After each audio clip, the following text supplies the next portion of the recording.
2 Corinthians 10, 3-5. So, in fact, you know what? I'm going to even do it fuller. I'm going to read from verse 1. Now I, Paul, myself, urge you by the meekness and gentleness of Christ. I who am meek when face to face with you, but bold towards you when absent. I ask that when I am present, I need not be bold with the confidence with which I propose to be courageous against some who regard us as if we walked according to the flesh. Although we walk in the flesh, we do not war according to the flesh, because the weapons of our warfare are not of the flesh, but divinely powerful for the destruction of fortresses, which are destroying speculations and every lofty thing raised up against the knowledge of God. And we are taking every thought captive to the obedience of Christ, and we are ready to punish all disobedience when your obedience is complete. So what does that mean? So what's going on here, right, is that you've got a group of people attacking Paul, essentially. Oh yeah, this guy is very meek when he comes here, and he sends all of these tough sounding letters. He's a wannabe John Wayne when he's far away. This is what they are saying. Paul is establishing his apostolic authority, right? But he's being attacked by these people who are saying, oh, is this, he is that. They're throwing, oh yeah, yeah, he says this, he says that. It's nonsense. These are false teachers. But what Paul is saying, as though we walk in the flesh, when we say walk, we are talking about living. And there's two ways that the Bible uses flesh. Uses flesh as in the actual physical flesh, but it also uses flesh. It's the same word in Greek, but uses flesh to refer to the sinful nature, the sinful nature. So Paul is actually saying now, he is not warring, he is not coming to fight any of these people who are doing all of this. He's saying that the weapons of his warfare are mighty through God for tearing down strongholds. So what is Paul saying? Paul is still saying that there's a war. In fact, Paul is warring against these people. The only difference is he's not warring in the flesh. He is not warring in the flesh. What were people trying to do at this time in the church? They were trying to take the gospel down. They were trying to discredit Paul, because if you can discredit a messenger, you can discredit the message. And this is what Paul is essentially saying, is that the weapons of our warfare are not carnal, but mighty through God. Here's the reason why to know that this gospel is true, because the past 2,000 years, you know how many people have tried to take this message down? You don't hear about people trying to take any other religions down. No, but how many people have actually tried to take this message down? Because it's the truth. This is it. Paul is talking now about, as I said the other day, ideas. See, what Michelle was saying earlier, yeah, you know me, I used to do this. Every single person on this line, including myself, Michelle, got something in common.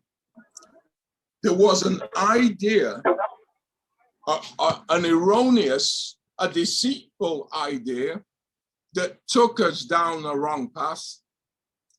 It took us down a wrong path. When you know, I was thinking about this message the other day, and by the way, I don't know, I told a couple of people, but almost all day, I was telling myself, almost all day the next day after I gave that message, I had this headache, this headache, and I know it came from there. But here's the thing: there's certain things that happen. You can have a headache, or God will always make sure you are triumphant. Because even though I had a headache, He comes to kill, steal, and destroy. He came to give me a lot more than a headache, right? So He comes to kill, steal, and destroy. The point I'm trying to make is this, is that we are warring against ideas. Remember I was talking about ideas are kind of like bricks, and then the wall is now becomes the ideology. So everybody had an ideology here based on the pain that you actually went through at some point in your life. What makes an addictive personality, right? What makes an addictive personality? You know what makes an addictive personality? Pain, pain, pain. Because now an addiction is a form of medication. It's a form of self-medication, a form of self-therapy. And what is that addiction about? Is that you are escaping the pain that you are trapped in. If you have been through any kind of trauma, right, there's pain there. You have pain. And when someone drinks and they start seeing that drink starts to numb that pain, that's when that addictive personality will actually kick in. There's so many people who have drank who haven't been through that kind of stuff, or woken up with a headache, and you know what they've said? I'm not gonna do that again. But when you are in so much pain and you find a numbing agent to take you away from that pain, well, you know, the rest is history. People know my favorite quote. You know it, right, Sandy? Carl Jung, unless you make the unconscious conscious, it will direct your life and you will call it fate. What is he saying? So you go through some trauma. What he's saying, unless you deal with your problems, even though they're in your unconscious mind, they are going to be directing your life. I guarantee you, every single person here drank or used drugs because of the pain that they were in, because of everything that they went through. But I can almost guarantee you, when you first started using, you weren't thinking about that pain. It was somewhere in your unconscious mind. But the point that I'm trying to make is that it was that pain that contributed to you using and using and using and using. And the lie of the enemy, the idea is you can kind of get out of yourself.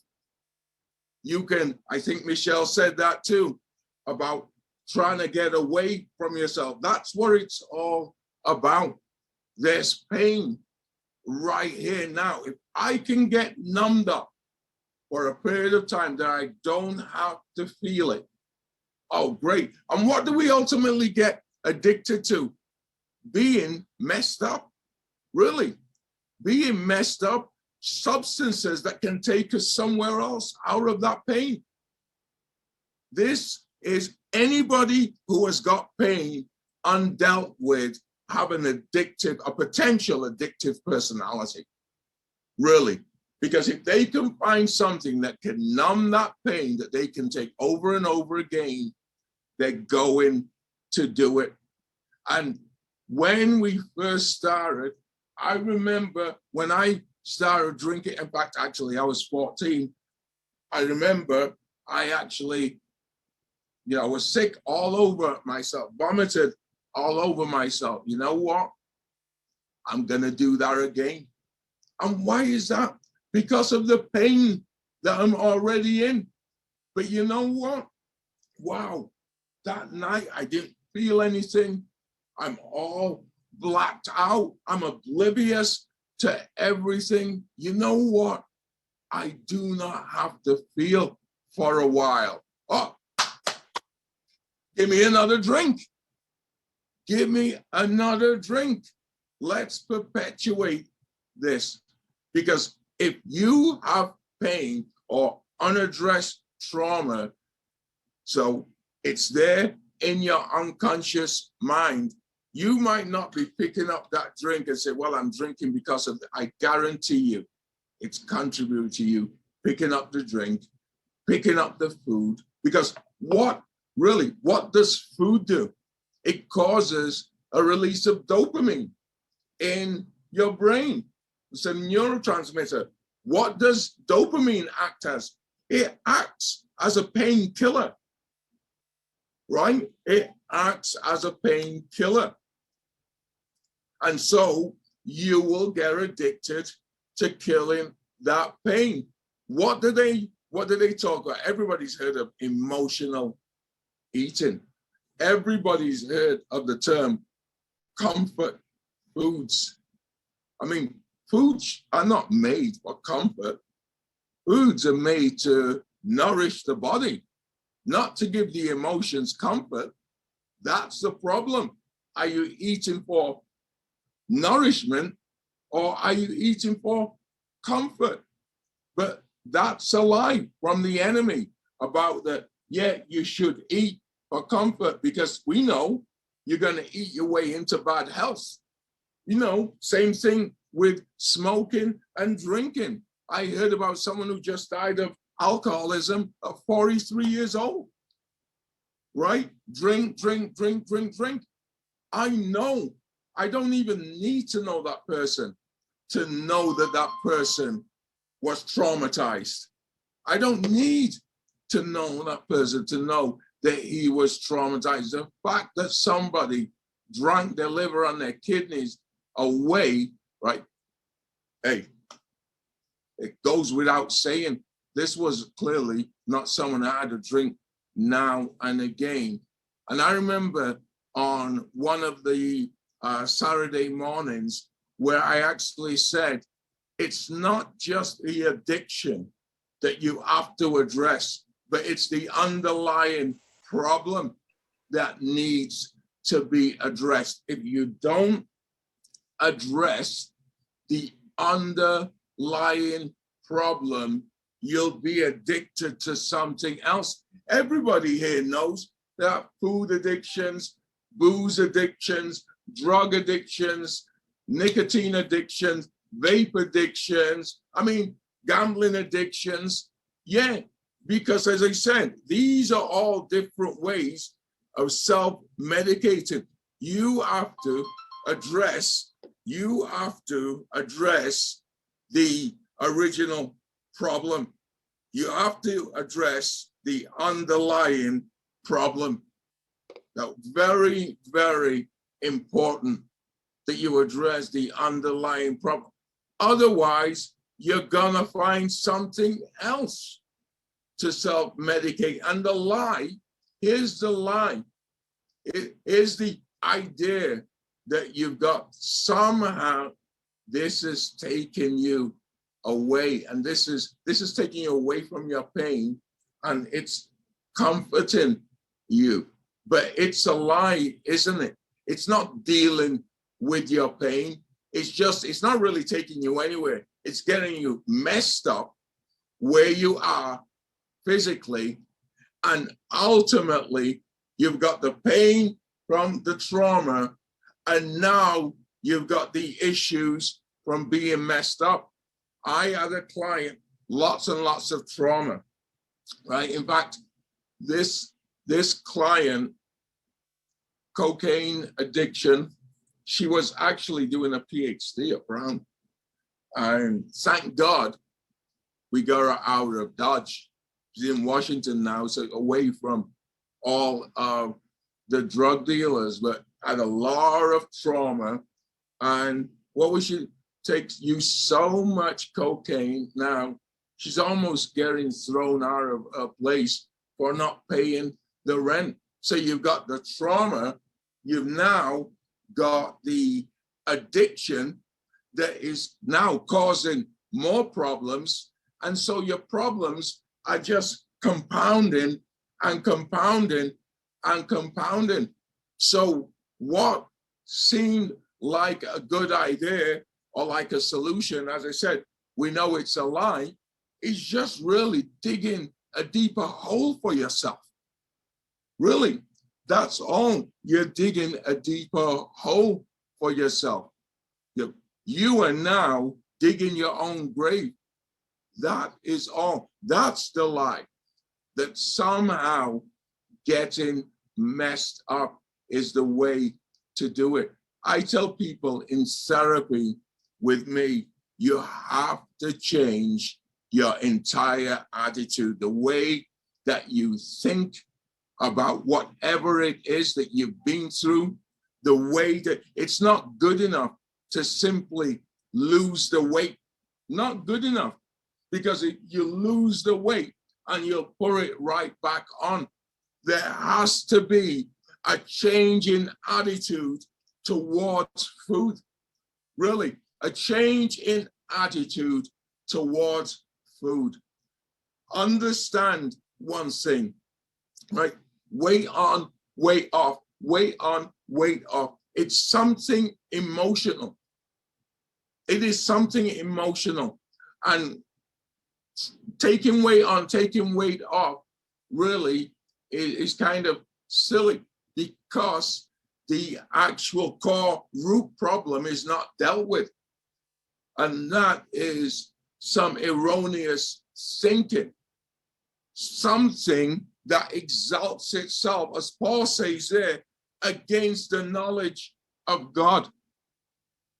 And we know it's against the knowledge of God because God wants you to be a good steward of your body. God has got plans for you. God has got plans for your life and will use all of this pain.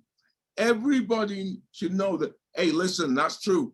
I have been deceived because I'm an addict. Look at young Michelle, young girl coming on. Oh, I'm an addict. I'm a drug addict. What should have life have been? It should not have been that. Not in God's economy, right? It should not have been that. Look at me. I'm a guy who's was trying to end my own life. Well, that was not God's plan, clearly, right? And so everybody here has gone through some kind of pain, and because of that pain, now you are more vulnerable to deceit. You are more vulnerable to deceit, because when somebody is in pain, they're going to be more reckless. They are, when everything is going fine, you are less reckless. You are more cautious with your decisions, right? I remember I was drinking and driving for years. I am blessed that I only ever got arrested twice. Once 30 years ago and once 20 years ago. But I'll say this, I am actually blessed that I didn't kill anybody. See, when you think about it now, I'm thinking, how insane was that? But this is what pain can actually do. It can get you to a point where you're not even thinking that your life could be messed up in a second. No, you just need that hit to get you away from yourself, as Michelle said. And that's what we've all tried to do. You know, you go through pain, right? What is it that you do regarding yourself? You don't like yourself, right? You don't like yourself because there's so much pain now with inside of yourself. I mean, people know on this line how they've abused themselves with sex, drugs, and rock and roll. That's people that didn't like themselves. Because if I can be traumatized now by someone, right? If I can be traumatized, then I'm not worth anything. And if I'm not worth anything, you know what? Hey, I'll try anything. I will try anything. And I'm likely to get addicted. I will get addicted because eventually I'm going to try something that is going to numb me up, that's going to take me away from my pain. And so whenever the pain builds up now, to the lie again, to the deceit again, down the wrong road again. Really, every single person should be saying this: the enemy has run my life amok. I am gonna make the rest of my life the best of my life. And the time that was taken away from me, God will give you that back. The locust, the cankerworm, and the grasshopper. A big part of my life, it was like a fog, really. It was like a fog, because I was either hungover, or I know, messed up, right? And so what we have to understand then is, yes, our lives have not have not become what God wanted them to become yet. But you know something? God can bring greater glory to your life. He can bring greater glory to your life. We know He causes all things to work together for good. We also know the weapons of our warfare are mighty in God for tearing down strongholds. Well, you know what? Christ already tore down the main strongholds. We just now have to keep proceeding forward and say, Lord God, take my life. Everything that the locust, the cankerworm, the grasshopper has stolen from me, Lord God, give it back to me. Let me have the truth of your painkiller. You know what God's painkiller is? Joy. In His presence, there's fullness of joy. That's what all of us have drank for, trying to find some peace and quiet. I mean, my past life has cost me relationships that I care very, very, very deeply about. But you know what? I have to trust that God will reconcile them. Many people are the same way here. I know that. Many people have lost a lot.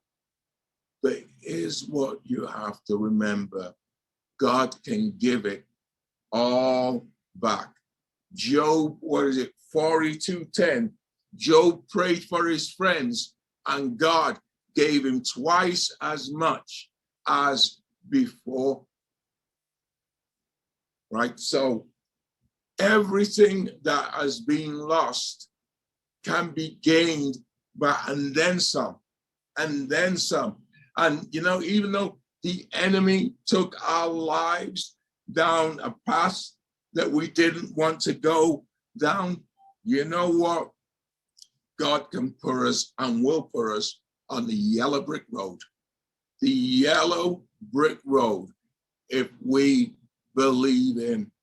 Nobody was in more of a mess than I. As I said, I liken it to that bionic man, Steve Austin. I was so messed up in the mental hospital. I mean, counseling people. That sounds absolutely insane.